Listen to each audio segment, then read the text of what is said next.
Olá, estamos começando mais um programa Em Verdade. Nesta noite vamos trazer para a discussão um tema muito importante, um tabu, suicídio, uma epidemia silenciosa. Por quê? Dados do Ministério da Saúde apontam que entre 2011 e 2015 foram registrados 55.649 suicídios. Isso, média de 11 mil por ano. Para se ter uma ideia, para uma população de cada 100 mil habitantes da população brasileira, uma média de quase 6 mortes registradas por esse tipo de autoextermínio. Dezembro de 2017 foi um ano marcado por mortes de pessoas que pregam a vida, desistiram de tudo. Morte por enforcamento. 4 pastores, Rio de Janeiro, Santa Catarina, homens que deixaram um legado de 30, 40 ou mais anos de uma história em que o tempo inteiro pregavam a vida, acreditavam que a vida eterna era, sim, o princípio a ser tratado pelo Evangelho. Mas esses homens sucumbiram diante do caminho. E o que fazer diante dessa realidade? O que está acontecendo com a nossa sociedade? Mortes de jovens, adolescentes, crianças.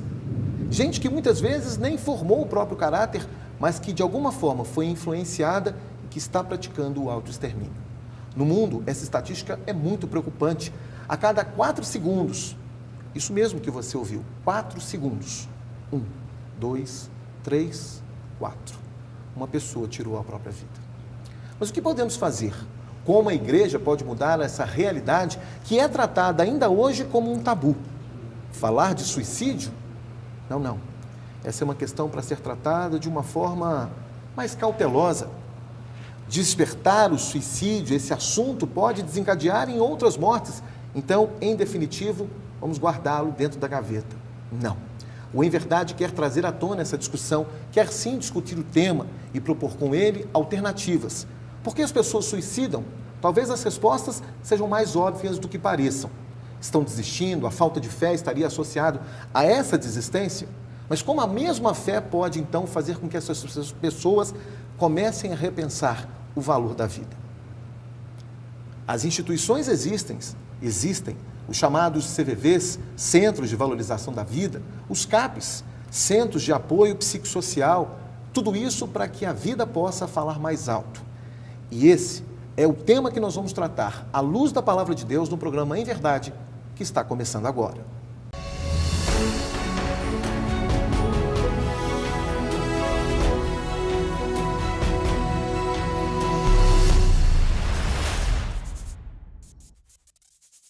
E para tratarmos dessa discussão, trouxemos pessoas que, com certeza, têm vivência nesse assunto.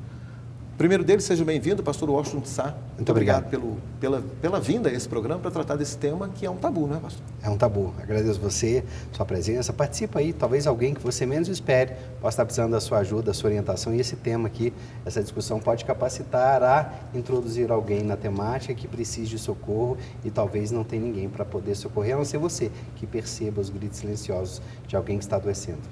Também conosco a psicóloga, a doutora Michele Mello. Obrigado pela presença. Eu que agradeço, Jackson. Que bom. Muito obrigada. Também conosco o pastor Ronaldo Júnior, né, pastor? Bem-vindo ao programa da Igreja Batista da Lagoinha. Obrigado pela sua presença aqui. Eu que agradeço também o convite desse debate que é de fundamental importância para a nossa sociedade. Legal. E também conosco aqui, participa aqui no Em Verdade, João Paulo de Oliveira, que é estudante de Direito, publicitário e que conhece de perto essa realidade que envolve o suicídio, né, João Paulo? Sim. E vai compartilhar conosco aqui um pouquinho disso. E eu também quero contar com a sua participação. Você é o nosso 5º convidado, muito especial também, pelo emverdade@redbenção.com.br, sem o cedilho e sem o tio, ou pelas nossas redes sociais, pelo nosso WhatsApp, 99849-7693. Você sabe, a sua participação é sempre bem-vinda no programa. Mas para que a gente possa começar essa discussão desse tema que é tão importante e tão necessário a sua discussão, a gente convida vocês aqui, você, telespectador em casa, para acompanhar essa matéria que vai ser apresentada agora. Veja aí. Suicídio na adolescência. Deus tem um propósito na tua vida.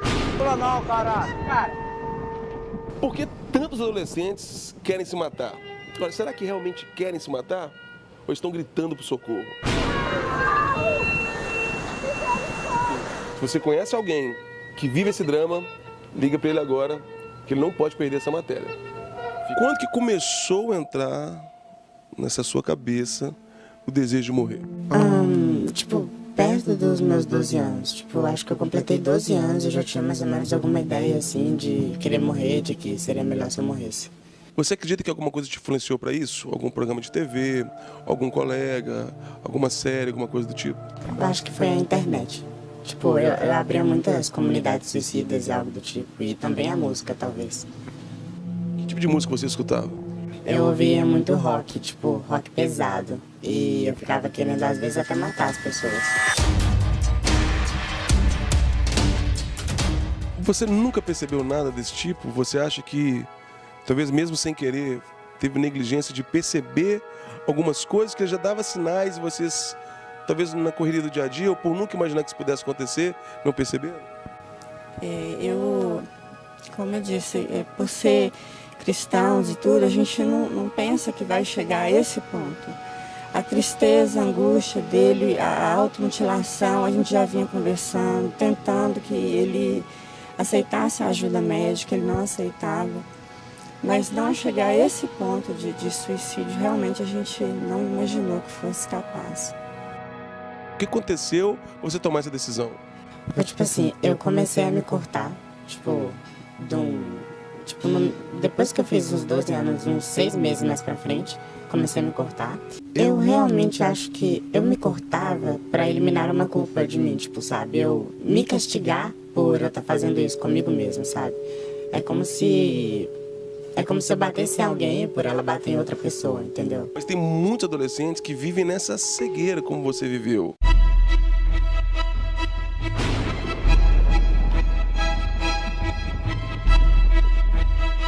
A automutilação, ela é mais recorrente nos adolescentes e eles se mutilam como uma forma de expressão dos sentimentos, expressão das suas angústias, como forma de pertencer, às vezes, a algum grupo, né, que se identifiquem naquele sofrimento junto com eles.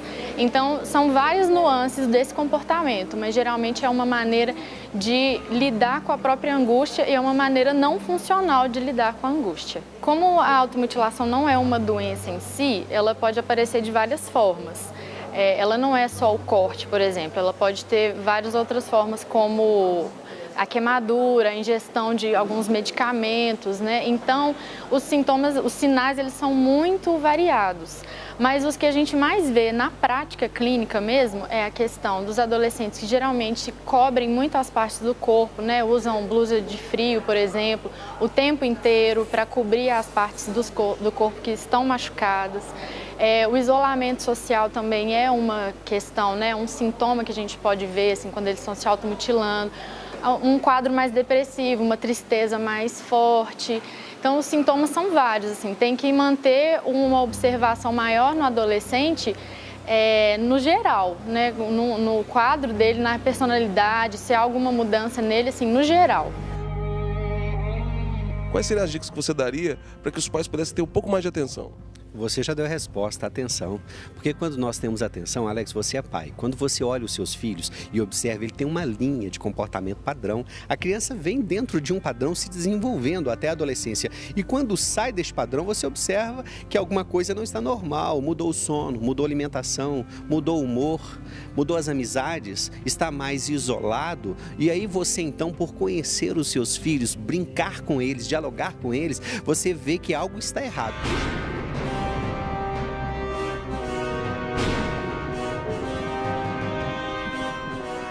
Por que você escolheu essa forma de morrer? Você resolveu pular de uma ponte?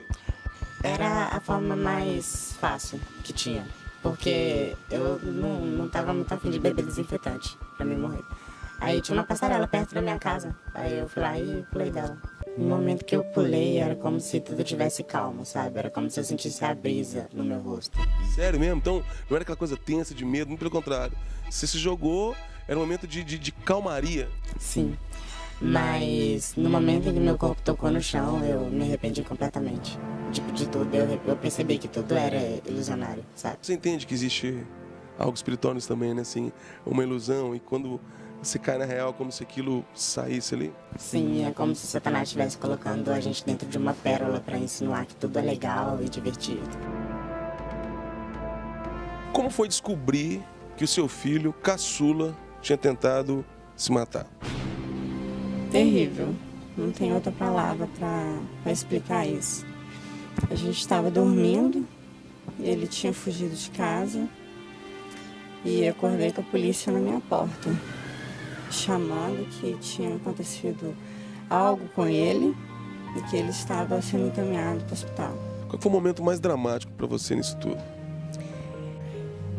A suspeita dele ficar paraplégico, porque ele fraturou a coluna, ele ficou acamado uma semana sem poder se mover em cima de uma cama, não podia fazer as necessidades dele, não podia tomar um banho. Então aquela angústia de saber vai andar, vai poder se movimentar, foi pior.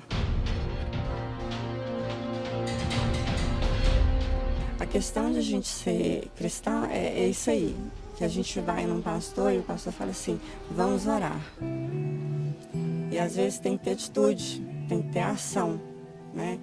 E assim a gente já vinha orando, já vinha buscando de Deus a direção, mas eu creio que Deus nunca perdeu o controle, Ele sempre esteve no controle. Mas eu creio que a gente tem que falar mais sobre o assunto, informar mais, porque o cristão ele tem pouca informação sobre isso. Ele se envolve muito pouco em relação a isso, ele fica naquele âmbito do espiritual. Ele acha que tudo é espiritual, e às vezes esquece das atitudes práticas que a gente tem que ter no dia a dia. Temos falhas nesse processo, porque quando os pais vivem a fé como a Bíblia nos orienta, como Deus nos orienta nas suas escrituras, não tem como não ter sentido a vida. A vida terá sentido. Eu terei o desejo pelo amanhã, eu espero o amanhã. Quando nós, Alex, éramos crianças, nós sonhávamos com o futuro, com o casamento, com filhos, com o trabalho, com a promoção no trabalho. Nós sonhávamos com o amanhã. Hoje nossas crianças não têm mais sonhos. O que você vai ser quando crescer? Não sei, é a resposta da maioria delas.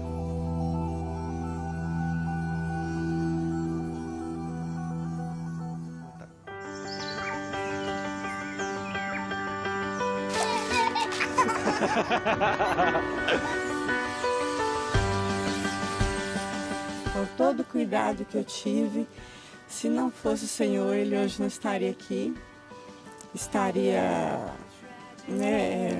não seria essa situação.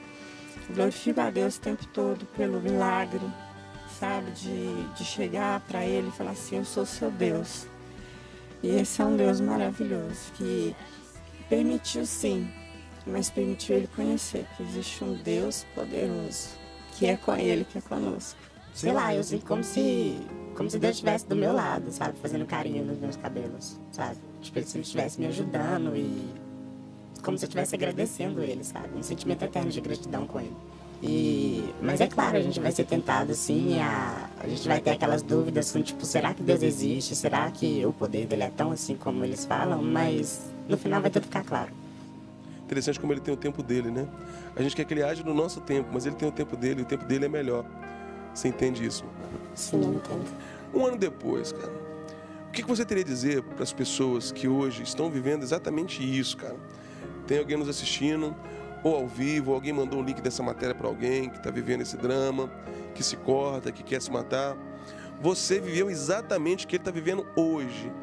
O que você diria para eles? O que você gostaria que alguém tivesse dito para você que ninguém disse? Você poderia dizer para eles agora? Tipo, se você sente que você está triste demais com algo do tipo assim, nunca vai dormir com isso na cabeça. E, tipo, sei lá, pede desculpas ou dá um jeito, mas não durma com essa culpa na cabeça. E, tipo, procura uma âncora, sabe? Seja através da leitura, da música ou algo do tipo. Nunca fique só você mesmo se puxando contra o chão, porque isso não vai te fazer bem. E procura ajuda, sabe? Tipo, procura ajuda psicológica, fala com seus pais, com suas mães, se abrem, sabe? No começo pode parecer algo aterrorizante, mas depois vai te fazer bem. O índice é muito grande e no Brasil, então, tem sido assustador o nível de adolescentes querendo a morte, procurando suicídio. Na sua opinião, eles querem mesmo se matar ou estão gritando por socorro? Alex, ninguém quer se matar. Na realidade, querem acabar com aquilo que leva àquela tristeza ou aquele sentimento. Pode ser transtornos diversos, como transtornos neuroquímicos, ou seja, distúrbios mentais que precisam de tratamento psiquiátrico, mas tem fatores que vai desencadeando isso. Na realidade, o adolescente, o adulto e principalmente a criança não quer se matar, quer continuar vivendo, mas quer acabar com aquilo que está matando eles por dentro, aquele sentimento terrível de tristeza. Então, tem cura, tem terapia, tem jeito de lidar, porque se tirarmos a raiz, a causa daquele sofrimento intenso, não tem mais motivo para querer deixar de viver. É importante a primeira coisa acolher, conversar, tentar escutar, não tanto falar, né? A gente tem essa tendência de falar muito, às vezes dá muito conselho e tal, mas a gente precisa aprender a escutar a dor e a angústia do adolescente. Então, eu falaria que o principal para os pais, educadores, para os profissionais da saúde, realmente é assim, acolher e escutar primeiro o adolescente. Obrigado. Deus te abençoe, viu? Nessa luta aí que só está começando, né? Tem um processo aí pela frente, mas vai dar tudo certo. Vai ser um homem incrível, te dá muito orgulho, muita alegria, tenho certeza disso. Tá bom? Obrigado. Quero poder encontrar com você novamente e ver você cada vez melhor. E que bom que você está aqui. Obrigado. Valeu. Pastor Washington, o senhor participou dessa reportagem. Aliás, esse é um outro dado estatístico trazido pelo Ministério da Saúde, que entre 2011 e 2016 revelou aí mais ou menos 177 mil casos de tentativas de suicídio, ou seja, pessoas que tentaram tirar a própria vida.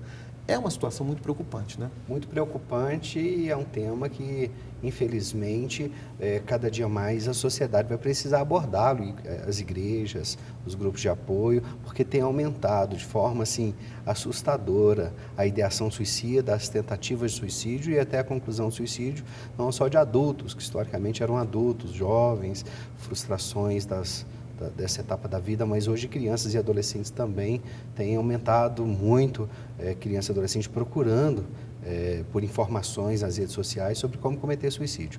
Agora, interessante que chama a atenção essa questão da baleia azul, que é algo que surgiu há pouco tempo, mas que vem se disseminando e, lamentavelmente, ceifando vidas. A baleia azul foi só mais um.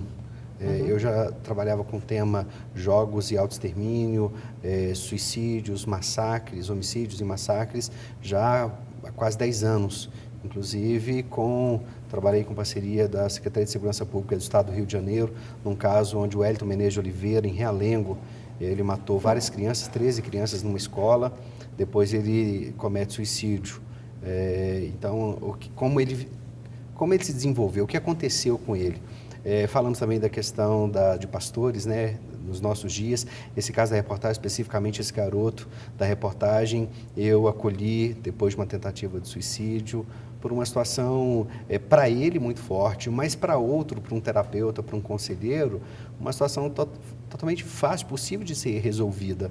Mas ele, como um adolescente, na época pré-adolescente, com 11 para 12 anos, ele não conseguia lidar com aquela dúvida que ele estava vivendo. Ele tinha uma dúvida, uma questão pessoal, de uma vivência pessoal, que ele não conseguia lidar com ela e nem expor. Ele não tinha confiança para discutir o tema com os pais, para discutir o tema com a igreja, com alguém de sua confiança, então ele foi tentando resolver sozinho. Mas uma mente ainda com pouca informação, pouca instrução, pouca resiliência, ele não viu outro caminho que não desistir da vida, tentou o suicídio, se lançando de um alto de um viaduto. E graças a Deus ele não morreu, foi internado. Depois de alguns meses ele nos procurou por uma indicação, começamos a caminhar com ele e graças a Deus ele foi encontrando novos significados. O trabalho de ressignificação daquelas informações fez com que ele alcançasse resiliência, voltar a um estado que era o estado anterior, aquele tempo de ideação suicida, e aí ele foi inserido na igreja, começou a conviver com adolescentes saudáveis, foi para um acampamento de adolescentes. Então, adolescente ele sempre se associa a grupos, percebendo ali outros adolescentes cheios de vida, vontade de viver, com perspectivas boas para as coisas da igreja, de namoro, de família. Então, ele foi se moldando ou se modelando, ou neurônios espelho, ele foi se espelhando naquele modelo, nos grupos, e conseguiu se livrar de medicamentos, conseguiu se livrar daquela tristeza profunda, e hoje está inserido na igreja já há alguns anos, quase 3 anos, sem recorrência, a família toda foi trabalhada. mas é muito difícil lidar mesmo com o tema. Depois nós vamos falar também sobre os pastores. Pois é, vamos trazer essa questão que a gente trouxe aqui no início da discussão sobre o fato do suicídio ser tratado como um tabu até hoje. O próprio Ministério da Saúde, que até então passou a tratar, né, um relatório epidemiológico com a constatação desses números, porque, segundo o Ministério da Saúde, essa discussão ela precisa ser trazida para a sociedade a partir da constatação de números estatísticos. Ou seja, um relatório epidemiológico significa uma constatação como é a dengue, como é uma febre, enfim, e está sendo tratada agora como deve ser tratada. Esse é um caminho encontrado pelo governo que a sociedade precisa também encontrar, primeiro, falar do assunto. Não deixar com que o assunto fique guardado dentro da gaveta. É um primeiro passo, pastor? Pois bem, diante da perspectiva sociológica, Durkheim ele vai identificar alguns fatores que aumentam o índice de suicídio, né? Dentre eles, a baixa coesão social faz com que a pessoa ela perca, né, o desinteresse pela vida, no sentido de que ela já não enxerga mais um padrão de conduta moral, no sentido de que ela vê no Estado, nas instituições, tanto públicas quanto particulares, instituições decaídas. Então, há essa propensão de que a pessoa ela tome essa decisão mais drástica. Mas eu penso que a atuação do Estado ela é fundamental para essa baixa do índice, como o senhor mesmo já expôs, 14% já diminuiu com as CAPs, né? Dentro das cidades que tem. Mas ela ainda é pequena, o alcance, porque ela trata de apenas aqueles casos com álcool e drogas. Ainda tem os outros casos que são doenças psicossomáticas, são doenças de outra natureza, hormonais, ainda tem esses outros casos, né? Os CAPs, só para a população ter uma noção, né, os CAPs diminuem, né, em 14% esse atendimento nos municípios, mas ele está presente apenas em 2.450 municípios. A gente está falando aqui de municípios eleitorais, são mais de 5.500 municípios brasileiros, né? Ou seja, apenas metade dos municípios contam com CAPs. Mas e esses municípios que não contam? A gente vai trazer também um pouquinho das estatísticas de quem são as principais vítimas dessa doença. Por exemplo, há um levantamento de jovens de uma faixa etária entre 15 e 29 anos. Mas eu quero trazer para essa discussão inicial uma reflexão sobre o tema, sobre suicídio. O porquê dessa prática está se tornando tão comum, está se tornando uma forma, sobretudo por enforcamento, por exemplo. A maior parte dos suicídios, e o registro dos pastores traz esse contorno, né, reforça esse contorno, os 4 se enforcaram. Por que dessa condição? O que leva a pessoa ao suicídio é justamente a questão do adoecimento mental. A pessoa vai adoecendo aos poucos, não é do dia para a noite que a pessoa cria essa ideia, né, que nós chamamos de passagem ao ato, né, que é uma ideia, e essa ideia ela vai se construindo dentro do sujeito e vai se tornando, ele vai se tornando uma coisa pertinente aos dias ao qual vai martelando, digamos assim, martelando até que se vá ao ato. O pastor falou uma coisa muito interessante, quando esse adolescente precisou expor, né? Quando as pessoas conseguem falar sobre isso, elas conseguem se reajustar. Agora, aquele sujeito que não consegue falar dessa dor, dessa angústia, digamos que essa é uma dor no libido, uma hemorragia no libido. Freud trata a melancolia como uma hemorragia no libido, e é a melancolia que leva o sujeito ao suicídio. Essa hemorragia ela precisa ser estancada, e a melhor forma de ser estancada é falando. É justamente isso que você disse, e sobre a questão de ressignificar, que você traz, né, na sua fala. Ressignificar o porquê que esse sujeito perdeu o sentido da vida. O que fez ele perder o sentido, né? Quando um sujeito chega para nós no consultório, o que acontece? Nós tentamos escutar onde está o sentido, para a gente ir justamente nesse viés, para trabalhar esse viés e voltar com o sentido, para que o sujeito possa se reerguer. Porque realmente é uma devastação no ser. O ser fica completamente devastado de si. Não encontra, a morte encontra sentido mais do que a vida, né? Agora, isso aí esse traço, essa vontade, esse desejo que se desenvolve com o passar do tempo, dos meses, dos dias, algo em silêncio, né? Porque o suicida, quantas de nós não tivemos notícias de pessoas próximas que desistiram repentinamente da vida e você fala, mas aquela pessoa, eu estava do lado dela e não sabia. Como identificar, pastores, né, e você que também é especialista no assunto, o próprio Ronaldo pode dar uma contribuição significativa, como identificar esse perfil? Há um perfil já desenvolvido? Esse perfil é alguma coisa patológico? Vem de herança familiar? Enfim, ou é algo a se reconstruir? Eu gostaria de entender assim, o suicida é alguém que já vem com essa sina, entre aspas? São vários fatores que levam a pessoa à ideação e depois ao ato. Por exemplo, os desequilíbrios, como o pastor disse, desequilíbrios neuroquímicos. Alguém que está vivendo sob estresse e pressão intensa por um longo tempo, por exemplo.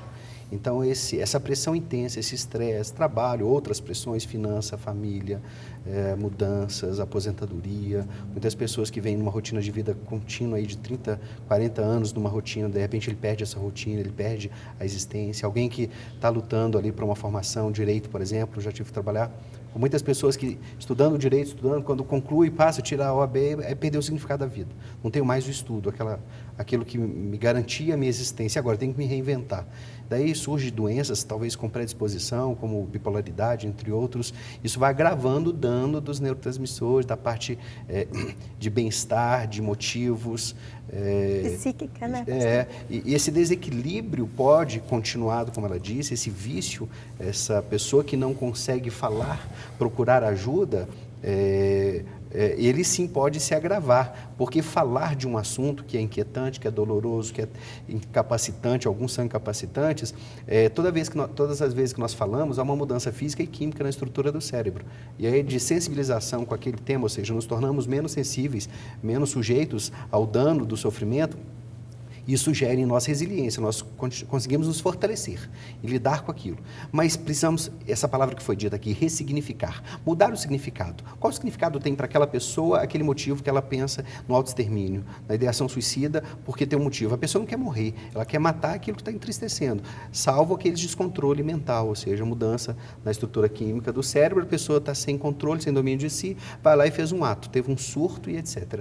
Mas as pessoas que o senhor perguntou sobre sinais, muitas pessoas que têm uma boa convivência social, mas estão doentes, elas vão dando sinais. Elas comentam, deixam uma deixa ali, se queixam do mundo, queixam de si, queixam do outro, começa a se isolar, esse isolamento. Porque as pessoas que têm convívio social saudável, e elas mantêm esse mesmo padrão, adoecem menos, porque nós nos espelhamos no outro. Então, o isolamento é um desses problemas.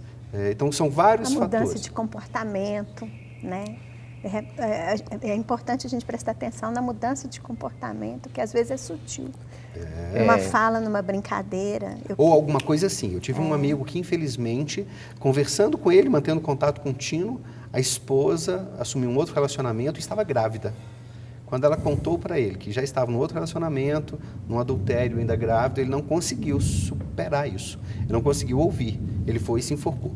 Penso eu por que a forca? A forca é o registro mais comum na memória de quase todas as pessoas sobre o suicídio. Suicídio, a mídia associou, a imagem foi associada de filmes e fotos, imagens estáticas ou em movimento, com corda, forca, filmes e etc. Mas tem outras formas. À medida que as pessoas vão conhecendo outras formas, cometem suicídio por outras formas, como o desafio do Baleia Azul, de se lançar do alto de um prédio. É interessante. A forca, ela representa sufoco, né? E é o sufoco que o sujeito está passando. Né? Às vezes o sufoco não seria por causa do vazio existencial, não? Sim, também. Do pecado, né? da consequência da queda. Porque o pressuposto teológico, ele é diferente um pouco do pressuposto sociológico. Ele vai falar que o homem está nessa situação por causa da sua própria natureza, por causa da sua própria corrupção, por causa que enganou o coração do homem mais do que todas as coisas. Então, como deve ser tratado? Ao meu ver, uma das principais medidas é renovar a nossa mente com a palavra do Senhor, mas também trazer esperança para aqueles que ainda não conhecem o Senhor por meio da palavra do Senhor Jesus Cristo. Né? Esse vazio existencial, ele é significativo. Falar dele, principalmente para crianças e adolescentes. Porque vimos 4 pastores recentes cometeram suicídio. Sim. Eles tinham um certo conteúdo teológico, conheciam a Escritura, porque pastorearam. Para pastorear foram ordenados, foram acompanhados, alguém observou, tinha dom, talento, chamado, conhecia as Escrituras e tal. E mesmo assim, estavam vazios. O vazio existencial muito mais grave hoje para criança e adolescente. A gente tem um aumento assustador de suicídios. Abrimos, nós, Grupo Infância Protegida e parceiros, um site recente para ajudar adolescentes com ideação suicida, logo em sequência ao tema do Baleia Azul. E mais de 8 mil adolescentes se cadastraram no site com 3 dias, pedindo socorro. Grupos foram criados em redes privadas do Facebook. Então, nós podemos falar muito disso aqui, sobre o vazio existencial. Este é o principal motivo, no meu entendimento, com a minha equipe de psicólogos, o que nós trabalhamos ali na Rede Nacional de Infância Protegida, o que leva as pessoas ao autoextermínio. É o vazio existencial, realmente, e eu sou um exemplo disso, porque eu aprendi a ressignificar as coisas. Porque se não fosse Deus, eu não estaria mais aqui. Porque tudo começa, eu vim de um lar cristão e eu sei muito bem o que acontece, foi sempre muito assíduo na igreja e tudo, mas a minha mãe, ela tinha depressão e com o decorrer do tempo começou, vem os conflitos da adolescência, vem os problemas e a gente tende o quê? A retrair, e a gente não sabe como lidar e o primeiro pensamento que vem é a morte. Eu acabando com a minha vida, a situação vai estar resolvida, eu não vou ter mais problema, isso que vem me assolando, apertando o meu coração, dando esse sufocamento, isso vai acabar, essa tristeza, isso vai terminar. Só que aí começam as primeiras ideias. Começam as primeiras ideias do quê? Qual a estratégia que eu posso traçar para eu terminar com isso tudo? Só que é por isso importante dar ajuda. Os pais se atentarem, a família se atentar, porque as pessoas, elas dão sinais, assim como eu dei sinal. É interessante que quando você fala dessa questão de problemas, de encarar problemas, no Japão, por exemplo, os casos de suicídios estão associados a seguro de vida, porque o chefe da família é o homem, os casos de suicídios lá são grandes, e numa tentativa, dada a impotência diante de determinada situação, numa tentativa, tem até um nome, harakiri, é assim que fala? Harakiri, alguma coisa nessa linha assim.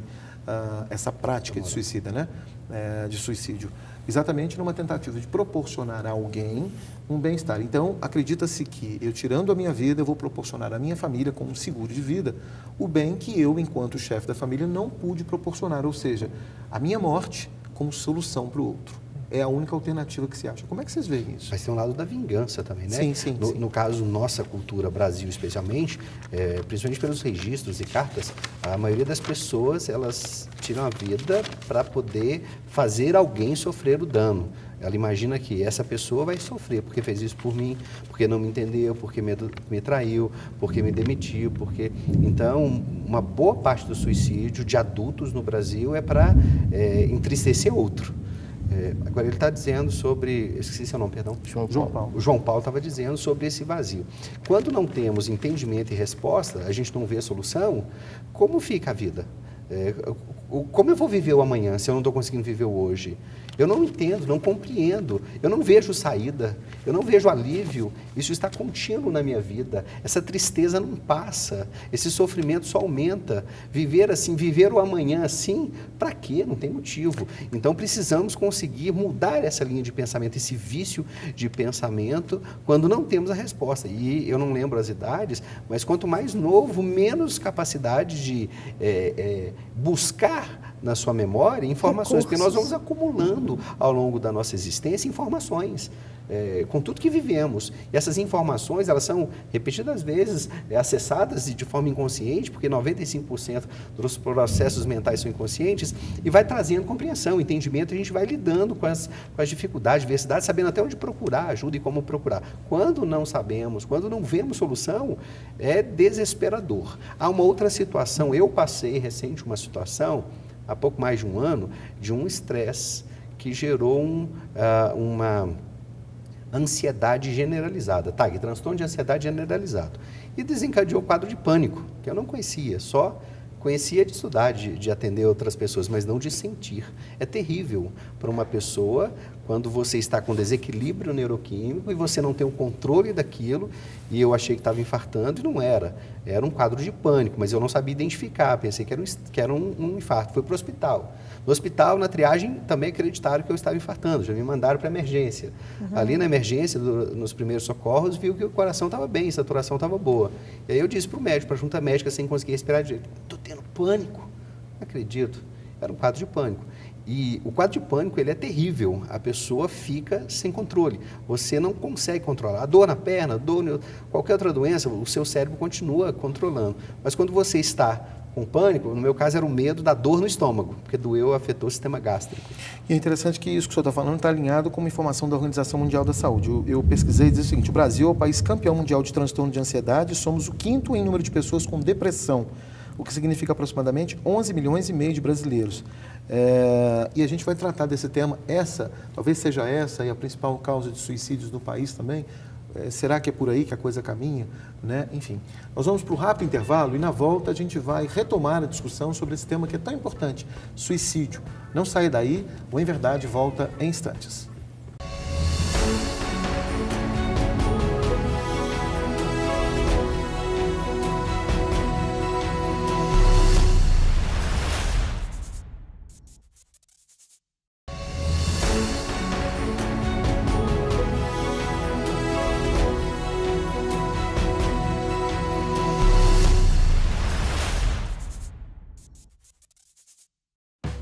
Já estamos de volta com o programa Em Verdade, hoje tratando de um tema que ainda é um tabu, infelizmente, o suicídio no Brasil.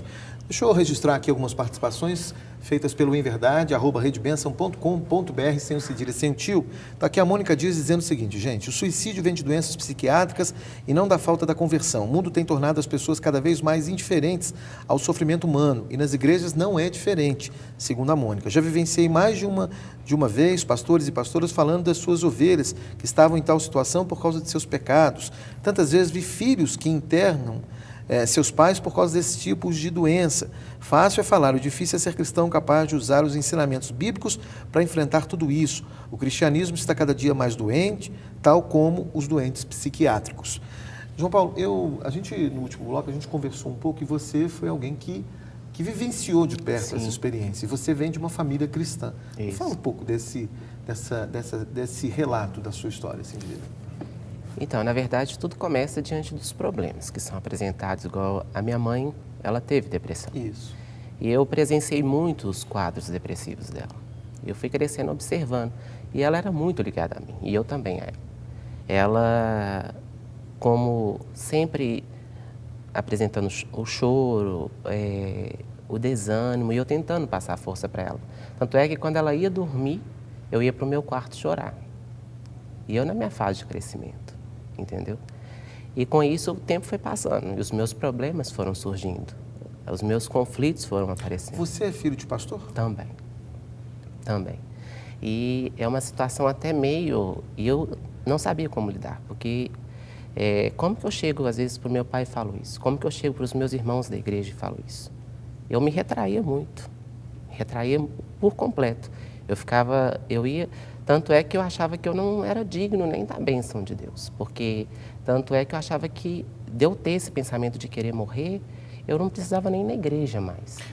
O convívio com esses amigos, por exemplo, amigos motivados, com interesses no trabalho, na vida de casamento, interesses comuns de qualquer ser humano, assim. Esses interesses, como é que eles chegavam até você? De uma forma motivadora ou não mexiam com a sua intenção? Não mexia. Os interesses, a partir do momento que você vem a primeira ideia, você começa a ter as primeiras ideias de morte, de querer acabar com tudo. Por mais que você é levado vamos sair, por mais que seja um papel importante, vamos sair, vamos para um parque, sair para comer algo, é um papel legal, mas o problema ele precisa ser tratado. Faltou atenção? Você acha que faltou atenção dos seus pais? Eu acredito que não por maldade nenhuma, mas faltou. Faltou atenção. Faltou. E assim, e o mais importante é que depois eu fui aprendendo a ressignificar as coisas. Eu lembro de uma parte no decorrer dos anos, no decorrer do tempo, né? E não foi, eu cheguei a tentar suicídio. Eu cheguei a tomar medicamentos e por aí vai. Eu lembro que uma das vezes, até com a Michele mesmo, eu falei assim, eu liguei para ela e eu estava despedindo das pessoas. Falei, Michele, é a última vez que eu vou falar com você. Aí eu lembro de uma resposta dela que está marcada na minha vida até hoje. E depois disso foi um up para mim. Ela falou assim, antes de você... Tá bom. Ela falou assim, tá bom. Mas antes de você fazer isso, você vai para a igreja. E eu fui. Eu lembro que foi um culto que eu chorei muito, muito, muito, muito, muito. Muito, porque eu tinha a certeza que aquele era o meu último momento ali. E a Michele falou assim, você vai, e se Deus não falar com você, aí você sabe o que você faz. Eu lembro que daí em diante, eu passei a ressignificar muitas coisas. Eu passei o culto, ele parece que foi totalmente direcionado a mim. Sabe, quando você, a palavra, o louvor, tudo foi direcionado a mim. Eu chorei, eu lavei a minha alma, como a expressão fala, né? O choro. Chorei muito. E foi aquele dia que eu fui mais acolhido dentro da igreja. Acho que até a própria situação do choro, que foi muito, porque eu choro de ficar vermelho mesmo. E eu fui muito abraçado. E aquele dia eu vi uma esperança. Eu vi que eu podia começar. Aí eu relatei o que eu tive a oportunidade, não foi com ninguém da minha família. Eu tive a oportunidade de começar a compartilhar tudo que eu sentia, tudo que era o meu interior, o que eu sofria, os meus pensamentos. Aí começavam as ajudas. Esse sentimento que ele teve, você acompanhou de perto, né, Michele? Vocês são amigos e acompanhou de perto. Esse sentimento que ele tem é um sentimento comum de um potencial suicida? Alguém que se sente só, mesmo em meio a um monte de gente? É por aí, pastor? Porque, como eu disse, você pode estar no meio de todo mundo, mas se sentir só. Você pode estar com todas as coisas ao seu... Você pode ter coisas, você pode ter pessoas, mas dentro de você é um vazio que não tem... É uma devastação, digamos assim, que não tem onde buscar meios para poder suprir, para poder preencher esse vazio. Então, o que eu fiz e o que eu faço com os meus pacientes quando eles chegam no meu consultório? Já atendi paciente com síndrome de pânico. Eu vou aonde há um significado. No caso do João, o que era o significado, o sagrado para ele? Então, eu fui no sagrado. Tem pessoas que têm o sentido no trabalho, tem pessoas que têm alguma coisa que o profissional precisa perceber e ir nesse viés para poder tratar, para poder chamar a pessoa para a vida. Eu quero ampliar um pouco mais essa discussão e aproveitar a experiência, a bagagem de vocês. Eu acho que é muito importante, porque é um tema muito sério, porque ele encontrou uma ressignificação na questão da própria fé, porque ele cresceu num lar evangélico e tudo. Considerando e partindo do pressuposto de uma pessoa que cresce, uma família desajustada, que princípios e valores de fé não são compartilhados. Nesse caso, qual é a forma de lidar com essa situação? Como tratar essa situação? Porque quando eu vejo ele cresceu no meio, pastores, em que ele ouviu o evangelho e que ele, mesmo assim, se sentia só, precisou de um culto, que foi uma resposta de Deus para a vida dele, mas essas pessoas que não têm essa oportunidade, ou será que não têm? Aí a gente identificando, primeiro nós estamos falando sobre identificar possíveis suicidas.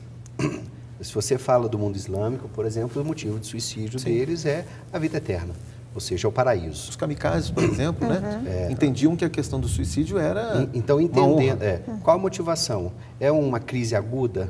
É um surto? Não, é uma pessoa que está adoecendo? É uma depressão? É uma pressão externa, intensa, trabalho, família, etc, etc. É um ser que tem que ser perfeito? No caso de alguns pastores, que acham que tem que ser perfeito. Encontrando os motivos, tentamos entender a crença fundamental, central dessa pessoa. No que ela acredita, como disse. Ou seja, o que é valor para ela? O que é valor inegociável? Que sentido, princípio, família, isso aí. Que sentido tem para isso? Tem um filho? Ama muito? Às vezes a pessoa, a filiação é algo que não existe ex-filho. Pode ter ex-marido, ex-mulher. Então, encontrar isso. Mas muitas são, às vezes, nós equipe lá trabalhando, que conversando com criança, adolescente, no caso bem específico de criança e adolescente, que não tem motivo fixo para manter vivo. Não acredita em nada, então se precisa construir. A primeira situação é, identificou, falou, tentou suicídio, alguém percebeu? Iniciar uma avaliação psiquiátrica de urgência, entrar com uma terapia medicamentosa. A psiquiatria e a psicologia, infelizmente, ainda é um tabu que estamos construindo aos poucos. Por isso eu falei de uma forma bem tranquila. Eu estou em tratamento psiquiátrico contra a ansiedade, porque eu lido com casos gravíssimos, que é abuso sexual infanto-juvenil, já há 10 anos, E até neurônio espelho, se você cuida e não é cuidado, se você não cuida de você, também chega um momento que a gente acaba, o reservatório vai embora, depois você precisa de socorro. Então, é um tabu falar desse tema. Psiquiatra, psicólogo, é para louco, não sou louco. Nós procuramos cardiologista quando temos problema no coração. Nefrologista para cuidar dos rins, dermatologista da pele, oftalmologista dos olhos. Mas quando eu quero cuidar da minha mente, do meu cérebro, estrutura e também funcionamento, então eu preciso de procurar neurologista, psiquiatra, psicólogo, um psicanalista. Então, falar mais dessas profissões, da atuação de cada uma, dos sinais e sintomas de cada pessoa e criar os significados, como você perguntou. Mas e quem não tem? Quem não cresceu no Evangelho? Quem não teve uma palavra? Trabalhei com muitos casos de adolescentes assim, onde, primeiro, identificou terapia medicamentosa para que essa pessoa para com aquele vício de bater sempre no mesmo ponto, aquele cérebro adoecendo. Então, terapia medicamentosa, psicoterapia, onde cuida não só da desestrutura, do funcionamento do cérebro, mas também das emoções. E depois, em ressignificar. Primeiro, dar o conteúdo. Então, muitos adolescentes, nós passávamos muitos encontros apenas conversando sobre a vida, sobre futuro, sobre Deus, sobre existência, sobre conquistas, colocando o conteúdo base na memória. Nós somos as memórias que temos. Cada um de nós aqui estamos entendendo de uma forma diferente. Quem está em casa, cada um me entende de uma forma diferente porque precisa de bases. E as bases servem de referência para trazer um amplo entendimento. Então, crianças nós construímos e adolescentes, compreensão, colocando conteúdo na sua estrutura mental, depois dialogando sobre ele, aí ressignificava e eles conseguiam ficar firmes. Agora, no caso das pessoas que estão em casa agora, que estão nos assistindo, né, com essa visão e com esse pensamento, é gritar, é pedir socorro, e nesse caso a família cumpre uma função muito importante de estar atento a essa condição, a esse comportamento. É isso, pastor? Essa atenção é fundamental, da gente olhar mais para o outro com um senso um pouco mais crítico, perceber um pouco mais o outro, parar de olhar só para o próprio umbigo, enfim. Antes do pastor até falar, me perdoa, pastor, é porque as pessoas às vezes não procuram. É difícil romper e contar e falar que precisa de uma ajuda. Então, olha, procure em silêncio mesmo, procure os grupos de apoio. Se você quiser, faz contato conosco, contato@infanciaprotegida.com.br. É infância protegida porque nós entendemos que prevenir, proteger a infância, cuidamos da maioria dos problemas do adulto, mas nós atendemos todas as idades. Então, liga para nós, 3421-5018, ou o e-mail que está aí embaixo na tela, contato@infanciaprotegida.com.br. Você pode ser atendido pela internet, virtualmente, de onde você estiver. Então, nós vamos atender você não precisa nem se apresentar, pode criar um perfil, mudar a foto e falar da sua dor. Nós vamos cuidar de você do mesmo jeito. São pessoas que, às vezes, têm posição de governo, posição na igreja, liderança, e não quer se expor, não consegue nem pensar, é doloroso pensar em se expor. Então, pode pedir socorro mesmo para quem você não conhece, mas fale, converse com alguém que não esteja no mesmo quadro. Não adianta um doente procurar outro, porque muitas vezes os grupos se encontram na internet, um doente conversando com outro doente, acabam se adoecendo mais. Procura alguém saudável para cuidar de um doente. Ou seja, reconhecer que é uma doença, reconhecer que precisa de ajuda. É difícil de sair disso sozinho, mas é possível. Mas procura alguém, não deixa de falar não, né, pastor? Verdade. Eu queria falar mais no âmbito pastoral. Por quê? A gente sabe que nem todos os casos são clínicos, né? Alguns casos são espirituais e a gente precisa ser tratado, ele precisa ser tratado conforme a palavra do Senhor, o ensinamento da palavra do Senhor. Nós confiamos em um Deus que intervém na história.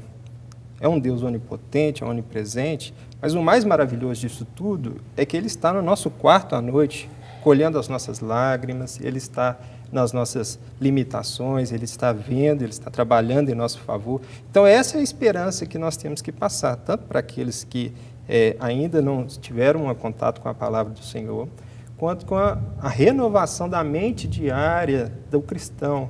Todos nós somos limitados, pastores, ovelhas, pessoas que estão dentro da congregação, todos nós somos limitados, somos frágeis, todos nós temos problemas emocionais, mas isso com a palavra e acompanhamento clínico, tem uns casos que são clínicos, mas com a palavra, as práticas espirituais, oração, o jejum, a leitura bíblica, e isso a gente pode se fortalecer, nos fortalecermos, né?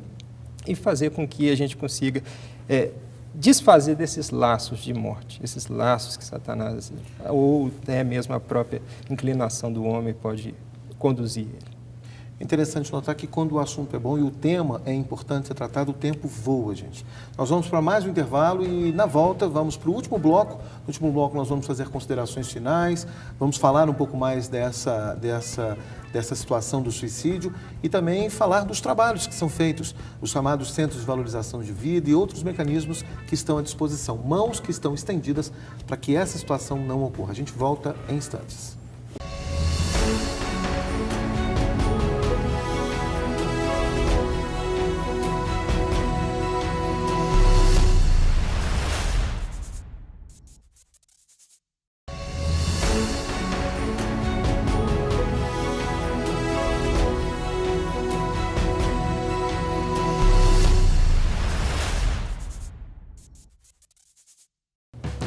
De volta com o programa Em Verdade. Olha, eu quero dar um depoimento para você aqui, quero dar um testemunho para você. O que mais me motiva de fazer esse trabalho aqui é exatamente a chance que nós temos, de, independentemente dos assuntos que forem tratados no Em Verdade, de que há sim sempre uma alternativa.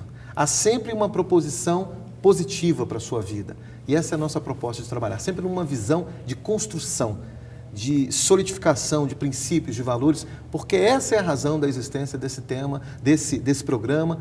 E esse tema, ele não é maior do que tudo isso. A vida vai sempre falar mais alto. E eu vou, inclusive, nesse último bloco, pedir aí as considerações finais de vocês, pegando como gancho duas participações que me chamaram a atenção aqui.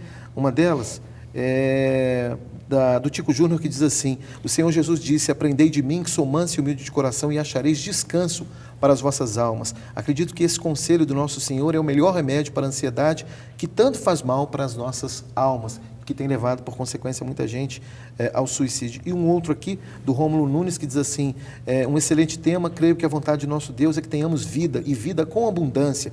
Portanto, precisamos entender que mesmo em meio às nossas lutas e dificuldades, Ele está presente, e só Ele pode determinar o tempo de nossa partida para casa. Deixa um abraço aqui para a gente. Obrigado, viu, Rômulo Nunes. E essa mensagem que fica, independentemente desse tema, que aqui no Em Verdade nunca vai ser tabu, fica esse recado, né, pastores? De que há solução para esse problema. Sem dúvida, há solução. Nós temos que reconhecer nossas limitações, temos que reconhecer as influências externas e internas e gritarmos por socorro.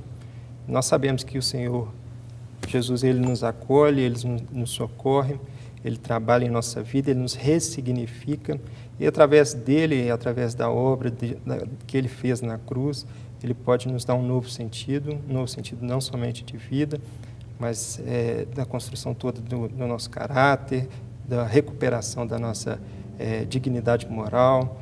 Então, eu creio que esse sentido a gente alcança dessa forma, buscando o Senhor, tendo esse encontro genuíno com Ele. É essa ressignificação que o senhor gosta de falar, né, pastor, também, que ganha sentido pleno quando a gente fala da vitória de Jesus Cristo na cruz do Calvário, né, pastor? É isso mesmo. Tem jeito para você. Seja a situação que você estiver passando, eu estou certo de que tem jeito. Com todos os casos que eu atendi, as milhares de famílias que eu pude visitar em mais de 25 estados do Brasil, mais de 3.000 residências, todos os casos teve jeito. Pode ser uns menos difíceis, outros mais difíceis, mas todos têm solução. Eu queria desafiar você a entender um pouquinho o poder da palavra. Você que está passando uma situação difícil, eu estou dizendo, tem jeito para você. Procura a gente, procura ajuda, mesmo que não seja ninguém da equipe, alguém de sua confiança, e converse, dialogue sobre o assunto. Eu queria que você procurasse depois na internet experiência do arroz, ou com o arroz que come, e também com a água, o poder da palavra. Um experimento foi feito separando uma porção de arroz em 3 potes diferentes. Em um escreveu eu te odeio, no outro eu te amo, no outro indiferença. E ali colocou no mesmo ambiente, afastado um do outro, e as crianças na escola deviam ir até aquele pote e falar o que estava escrito ali, e falar e sentir e desejar aquela palavra para o arroz. Então as crianças chegavam perto daquele pote que estava escrito eu te odeio e começavam a falar: eu odeio você, arroz, você é feio, você é horroroso, você é ruim, eu não gosto de você. Depois chegava num arroz que estava escrito eu te amo arroz, você é lindo, você é desejável, você é gostoso, saboroso, que arroz bonito, eu amo você. E o arroz escrito indiferença não falavam nada. Depois de alguns dias, o arroz que dizia eu te odeio, ele apodrece, ele mofa. O arroz que fala eu te amo, fermenta, fica cheiroso. O arroz que é indiferente, ele fica no mesmo estado. E esse experimento já foi feito muitas vezes, durante muitos anos, inclusive com a água. A estrutura molecular da água muda, fica feia, parecendo um tumor cancerígeno. Então, você comece a falar de você, palavras positivas, pela palavra tudo passou a existir, Deus disse, haja e houve. Um morto de 4 dias estava sepultado, Lázaro, e Deus disse, Jesus, Lázaro, vem para fora, e Lázaro se colocou do lado de fora. Você que acompanha e anda com alguém que está triste, observou que alguém tem aí, talvez, a possibilidade de estar tendo esse pensamento suicida, fale.